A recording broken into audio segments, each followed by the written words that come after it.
खबरें जो आपको सीधे जोड़ती हैं हमसे, जिनका आपकी जिंदगी पर होता है सीधा असर।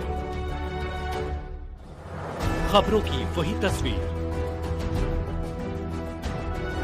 बिना बदले बिना डरे, जज्बा सच का लिए, सच दिखाते हैं।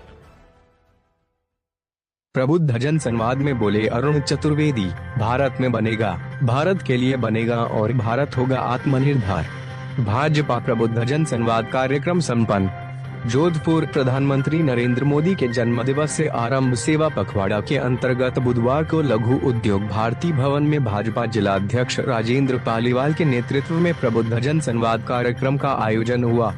प्रबुद्ध जन संवाद कार्यक्रम में मुख्य अतिथि राजस्थान वित्त आयोग के अध्यक्ष अरुण चतुर्वेदी रहे एवं केंद्रीय मंत्री गजेंद्र सिंह शेखावत, कैबिनेट मंत्री के विश्नोई, जिलाध्यक्ष राजेंद्र पालीवाल, त्रिभुवन सिंह भाटी, शहर विधायक अतुल भंसाली, पूर्व सांसद CR चौधरी, पूर्व महापौर घनश्याम ओझा, जिला सेवा पखवाड़ा के संयोजक प्रतिपाल सिंह वलेचा, कार्यक्रम के संयोजक नरेश सुराणा मंचासीन मौजूद रहे। केंद्रीय मंत्री एवं जोधपुर सांसद गजेंद्र सिंह शेखावत ने अपने संबोधन में कहा कि प्रधानमंत्री नरेंद्र मोदी ने देश को नई दिशा और नई पहचान दी है। आज भारत केवल एक उभरती हुई शक्ति नहीं बल्कि विश्व नेतृत्व की भूमिका निभा रहा है। सेवा पखवाड़ा केवल सेवा का नहीं बल्कि जन जन तक सरकार की नीतियों को पहुंचाने का संकल्प है। उन्होंने कहा कि जोधपुर जैसे शहरों में उद्योग, शिक्षा और स्वास्थ्य सुविधाओं का विस्तार मोदी सरकार की नीतियों की ही देन है। मुख्य अतिथि राजस्थान वित्त आयोग के अध्यक्ष अरुण चतुर्वेदी ने कहा कि वर्ष 2014 से पहले देश आतंकवाद की घटनाओं से जूझ रहा था, लेकिन भाजपा सरकार बनने के बाद ऐसी घटनाएं थम गईं। अब भारत आत्मनिर्भर और हर चुनौती का सामना करने में सक्षम है। उन्होंने कहा कि प्रधानमंत्री मोदी की विदेश नीति ने भारत की साख बढ़ाई है। पहले पाकिस्तान भारतीय सैनिकों के सिर काट कर ले जाता था और तत्कालीन सरकारें केवल कड़ी कार्यवाही की बात करती थीं, लेकिन अब भारत की सशक्त नीति के चलते पाकिस्तान को विंग कमांडर अभिनंदन को 24 घंटे में रिहा करना पड़ा। अर्थव्यवस्था और GST सुधार। चतुर्वेदी ने बताया कि 2014 में भारत की अर्थव्यवस्था 11वें स्थान पर थी, जबकि अब भारत दुनिया की तीसरी बड़ी अर्थव्यवस्था बनने की ओर अग्रसर है। GST सुधारों ने गरीब, अमीर और मध्यम वर्ग सभी को राहत दी है। मेडिकल क्षेत्र पर टैक्स शून्य करने और दैनिक उपयोग की वस्तुओं पर कर घटाने से आर्थिक गतिविधियों में तेजी आई है। उन्होंने कहा कि प्रधानमंत्री मोदी का आह्वान है, देश में बनेगा, देश के लिए बनेगा और देश खरीदेगा। यही सोच भारत को आत्मनिर्भरता की ओर ले जा रही है। भाजपा जिलाध्यक्ष राजेंद्र पालीवाल ने अपने स्वागत उद्बोधन में कहा कि सेवा पखवाड़ा के दौरान भाजपा कार्यकर्ताओं ने घर घर जाकर सेवा और सहयोग का कार्य किया है। मास्क, सैनिटाइजर, भोजन और औषधियों की उपलब्धता सुनिश्चित करने में कार्यकर्ताओं की भूमिका सराहनीय रही है। उन्होंने कहा कि प्रधानमंत्री मोदी के नेतृत्व में आज भाजपा केवल एक राजनीतिक दल नहीं बल्कि सेवा, संगठन और संस्कार का प्रतीक बन चुकी है।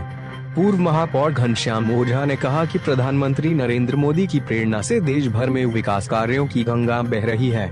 उन्होंने कहा कि GST सुधार और आत्मनिर्भर भारत अभियान ने छोटे उद्योगों व व्यापारियों को नई गति दी है। सेवा पखवाड़ा कार्यक्रम हमें यह संदेश देता है कि राजनीति केवल सत्ता के लिए नहीं बल्कि समाज सेवा और राष्ट्र निर्माण के लिए होनी चाहिए। राज्य सरकार में कैबिनेट मंत्री के विश्नोई ने कहा कि आज जब हम विदेश यात्रा करते हैं तो भारतीय पासपोर्ट को देखकर अधिकारी हमें सम्मान और तवज्जो देते हैं। यह प्रधानमंत्री मोदी की सफल विदेश नीति का परिणाम है। उन्होंने कहा कि आज का भारत आत्मनिर्भर है और हर चुनौती का सामना करने के लिए तैयार है। युवाओं के लिए रोजगार, किसानों के लिए योजनाएं और महिलाओं के लिए सशक्तिकरण की नीतियां भारत की नई पहचान बना रही हैं। प्रबुद्ध जन संवाद कार्यक्रम का संचालन जिला महामंत्री ओम प्रकाश दहिया ने किया एवं धन्यवाद देहात जिलाध्यक्ष त्रिभुवन सिंह भाटी ने किया। संवाद कार्यक्रम में विप्र फाउंडेशन विप्र जोन ए के अध्यक्ष राजकुमार शर्मा, कैलाश सारस्वत की ओर से अरुण चतुर्वेदी का अभिनंदन किया गया। कार्यक्रम में पूर्व सांसद CR चौधरी, सेवा पखवाड़ा संचालक प्रतिपाल सिंह वलेचा, संयोजक नरेश सुराणा, लघु उद्योग भारती के प्रतिनिधि महावीर चौपड़ा, सुरेश विश्नोई, राकेश चौरड़िया, थाना राम चौधरी ने भी स्वागत किया। वहीं भाजपा के पूर्व जिलाध्यक्ष C ए नरेंद्र सिंह कछवाहा, जगत नारायण जोशी, पूनाराम चौधरी, प्रियंका त्यागी, माधवी सोलंकी, घनश्याम वैष्णव सहित सीए उद्यमी, व्यापारी, डॉक्टर, शिक्षाविद के प्रतिनिधि मौजूद रहे। इस अवसर पर गौरव जैन, सुनील भाटी, शिव कुमार सोनी, गिरहरवर सिंह, संपत सिंह, मनीष पुरोहित, पवन आसोपा, माधवी सिंह सोलंकी, वरुण धांडिया, बरखा हंस, राकेश बागरेचा, महेश व्यास, पवन वैष्णव, पुरुषोत्तम मुंदड़ा, चंद्रेश लोढ़ा, घनश्याम वैष्णव, कैलाश गौड़, कुलदीप जांगेड, जगदीश दांडिया, अजय त्रिवेदी, अरविंद सांखला, चक्रेश मेहता, निखिल टाक, आशुतोष बोड़ा, गणपत सागर, तरुण भाटी, श्रीमती गीता कंवर राजपुरोहित, पदम सिंह कछवाहा, मंडल अध्यक्ष लक्ष्मण सिंह भाटी, विकास सामरिया, रणजीत सिंह जानी, उमेश पलिया, पूजा सुराणा, अरविंद पुरोहित, हरि सिंह पंवार, अमित सिंह घाटिया, भैरुदास वैष्णव, सुरेश मेघवाल, हेमंत जानियानी, पंकज भाटी, महेंद्र सिंह शेखावत सहित लघु उद्योग भारती के सदस्यगण, अंतर्राष्ट्रीय ब्राह्मण फेडरेशन के पदाधिकारी, विप्र फाउंडेशन के पदाधिकारी, शहर के गणमान्य चार्टर्ड अकाउंटेंट्स, व्यापारी, अधिवक्ता, चिकित्सक सहित बौद्धिक वर्ग के गणमान्य नागरिक उपस्थित रहे। जोधपुर से आशीष। बताए सर। भारतीय जनता पार्टी के 3 कार्यक्रम चल रहे हैं। 17 सितंबर प्रधानमंत्री जी के जन्मदिन से लेकर के 2 अक्टूबर तक एक सेवा पखवाड़े कार्यक्रम, 17 सितंबर को प्रधानमंत्री जी का जन्मदिन, 25 सितंबर को दीनदयाल उपाध्याय जी का जन्मदिन और 2 अक्टूबर को महात्मा गांधी जी और लाल बहादुर शास्त्री जी का जन्मदिन। इन तीनों दिनों को मिलाकर के पार्टी ने, प्रधानमंत्री बार बार कहते हैं कि मेरे जन्मदिन का महत्व नहीं, इसके माध्यम से हम लोगों तक पहुंच करके सेवा के काम करें। इसलिए चाहे रक्तदान शिविर होंगे, मेडिकल चेकअप होंगे, पर्यावरण के संकट को देखते हुए हर घर का जुड़ाव कई पेड़ के साथ तो पेड़ लगाने का कार्यक्रम होगा, संगोष्ठियों के कार्यक्रम होंगे। इन सब के माध्यम से आम आदमी से जुड़ने का।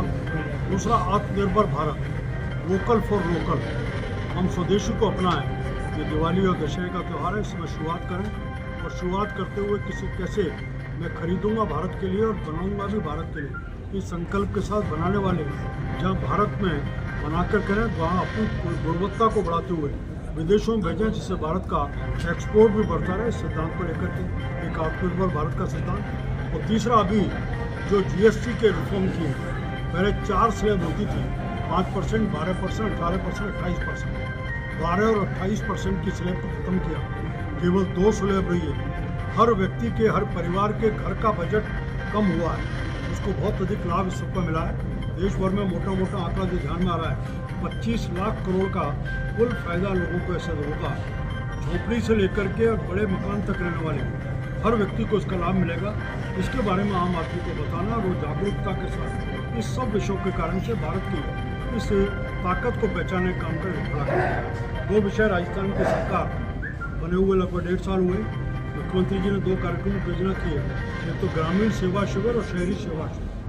इन सब के माध्यम से बहुत बड़े पैमाने पर ग्रामीण क्षेत्र के लोगों को, शहरी क्षेत्रों को, क्या पट्टे का विषय होगा, नामांतरण का विषय होगा, सड़क का विषय होगा, नाली का होगा, बिजली का होगा, किसानों के और विषय होंगे, इन सब विषयों को इस पर राहत देने का जो काम योजना बनी है, उसमें भी पार्टी का कार्यकर्ता जुड़े, आम आदमी जुड़े और जुड़ करके अधिकतम लोगों को इन कैंपों का लाभ मिले, इसको सुनिश्चित करने के लिए ऐसी योजना के लिए जहाँ एक पार्टी के कोविड की ऐसी बैठक थी, दूसरा एक प्रबुद्ध जन सम्मेलन आज था, उसमें इन सब विषयों की आम लोगों से चर्चा की। सर, विरोधी सरकार ने जो घाटा छोड़ी है, कैसे देखते हैं? GST रिफॉर्म का एक मोटा तौर बात है, आपको याद होगा 2017 में जब GST का कानून बना था, कांग्रेस और कांग्रेस के साथ बाकी विपक्षी दलों ने भयंकर इस विषय को लेकर के विरोध खड़ा किया था। देश का में कन्फ्यूजन का वातावरण उनका था, व्यापारी उद्योग लाभ। उस समय लगभग कोई 70,000 ऐसे टैक्स पेयर जुड़े थे, जो बढ़कर के संख्या 1,64,000 हो गई, 1,64,00,000 हुई है। दूसरा, इसी तरह उस समय जो GST की इनकम थी वो 11 लाख करोड़ थी, जो बढ़कर के अब लगभग 22 लाख करोड़ हुई है। और कुछ समय ऐसा लगता है कि 24 लाख करोड़ तक पहुँचे, जो 2 लाख करोड़ प्रतिमा हुई। ये सीधा जवाब है। सर, इतना फायदा जनता को हो रहा है, आपका आयोग सर इसको आम जनता के लिए क्या? देखिए, वित्त आयोग का काम है कि जितनी जरूरत है तो हम जो लेते हैं जितना भी आय राजस्थान की सरकार को होती है विभिन्न करों से होती है, केंद्रीय वित्त आयोग देता है। इन सब का संकलन डाटा बनाने के बाद हम पंचायत और निकायों को कितना पैसा कितना परसेंटेज दिया जाए, इसकी अनुशंसा हम राजस्थान सरकार को करते हैं। उसके आधार पर ही सरकार डिस्बर्समेंट करती है। एक प्रयास और वित्त आयोग कर रहा है, तो अपन सब इस बात को मानते हैं कि सरकार का जो अनुदान मिलता है वो 2011 की जनसंख्या और आज की भौगोलिक स्थिति के आधार पर होता है। इस केवल अनुदान के आधार पर जो मौलिक आवश्यकता है उनकी पूर्ति नहीं होती। इसलिए देश में कई पंचायत और राजस्थान में कई पंचायत नगर निकायों ने अपने स्वयं के साधन भी खड़े किए, जो आय के साधन खड़े किए, जिससे कि लोगों की ज़रूरतों को और अधिक कुशलता से पूरा कर पा रहे हैं। वित्त आयोग इसके ऊपर भी एक चर्चा करेगा और सब करने के बाद उन निकायों को, पंचायतों को और सरकार को भी प्रश्न करेगा। सर, क्या पहले की जो दरें थी वो ज़्यादा रख के सरकार ने गलती की, जो अब कम करने की? हर समय देश की ज़रूरत के हिसाब से विषय तय होती है। आपको जानना होता है कि देश में जब GST लेके आए थे 33 तरह के कर लगते थे। उनको जब GST आया तो सबको एक कर ढांचे में लेकर के आए और 4 स्लैब रखे थे। 6 स्लैब थे, उसी समय तो हम कब करते 4 स्लैब पर लेकर के आए, आज 2 स्लैब पर लेकर के आए। धीरे धीरे प्रधानमंत्री आम आदमी को राहत देने की जो उनका वादा था उसके क्रम में चल रहे हैं। दाल किले की प्राचीन से उन्होंने पहले ही कहा था, इस दिवाली के ऊपर एक विशेष तोहफा देश की जनता को। सर, एक मांग जो है